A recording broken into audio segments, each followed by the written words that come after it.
Bir xonani abo'y qilish qancha summaga tushadi? Videoni oxirigacha ko'rsangiz, baholari bilan ko'rsatib o'taman.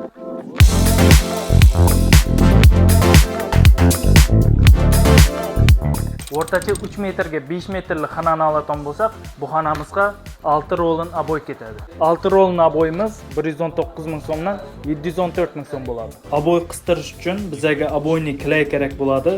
Buning uchun bizlar eng yaxshi klaylardan bo'lgan semin klayini olamiz. Buning bahasi 150 ming so'm. Uyning chiroyini chiqaradigan plyuntus bilan tiyaga bo'ladi. Tiyagadan bizga 8 dona kerak, 5 ming so'mdan 40 ming so'm bo'ladi. Plyuntusdan bo'lsa 6 dona kerak, 7 ming so'mdan 42 ming so'm bo'ladi. Ustakalar yaxshi biladi, tiyagani qistirish uchun ham klay kerak. Buning uchun biz 801 PV klayini olamiz. Buning bahasi 30 ming so'm.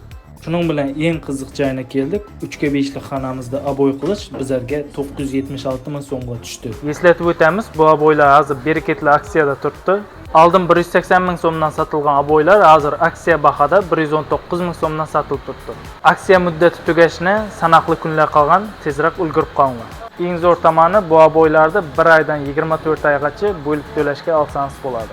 Sizning xonangizning o'lchami qancha? Kommentariyda yozib keting. Bizlar sizlarning xonangizga qancha rolni abo'y, qancha tiyaga, qancha plyuntus ketishini hisoblab beramiz.